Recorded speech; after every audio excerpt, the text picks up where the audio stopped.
Бишмиллах деп бүгін сіздермен пиццериядағы пиццаның оригинал рецептісімен бөлісемін қыздар. Міндетті түрде дәл осы рецептпен жасап көріңіздер. Пиццаларыңыз осындай керемет болып шығады пиццериядағыдай. Мен бұл рецепті шеф-повардан алғанмын. Сіздерге де дәл осы рецептпен сол үшін жасап көруге кеңес беремін. 100% сенімді рецепт.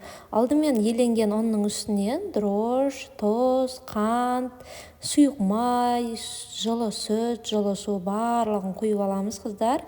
Одан соң барлығының басын біріктіріп қамыр илейміз. Қыздар, мұнда сіздерге дрожж көп болып көрінуі мүмкін, бірақ көп емес.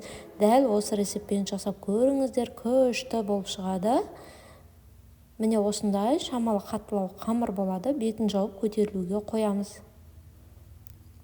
Көтерілгеннен соң теңдей 3 немесе 4 бөлікке бөліп алсаңыздар болады. Осылай көтеріледі қамырларыңыз. Мен кішілеу болсын деп 4 бөлікке бөліп алдым. Оқтаудың көмегімен осылай ұн сеуіп отырып 2 мм қалыңдықта жайып аламыз. Қатты қалың болуы қажеті жоқ. Дәл осылай әдемілеп шығартып жайып аламыз. Біздің пиццамыздың қамыры осындай жұқалау болып шығады. Міне видеода көрсетілгендей дәл осылай әдемілеп жайып аламыз. Қалыңдығы осындай. Шетін қайырып осылай өріп шықтым әдемі көрінісінде.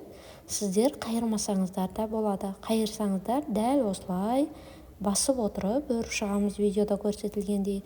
Сол үшін өзіміздің фирменный үнемі қолданатын кетчуп майонезімізді араластырып қасықпен осылай шеттеріне дейін тигізіп әдемілеп шағып шықтым.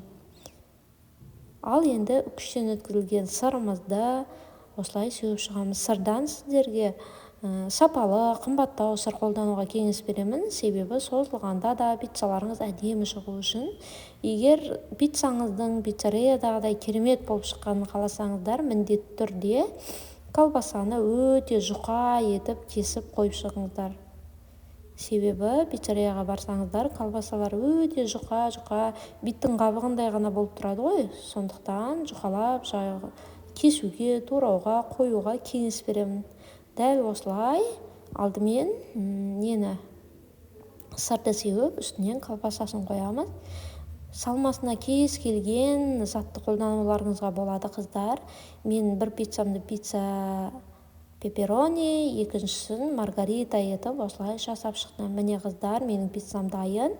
Сіздермен болған Жанар осындай керемет пицца болып шықты. Жасап жеп көрсеңіздер өкінбейсіздер деген ойдамын.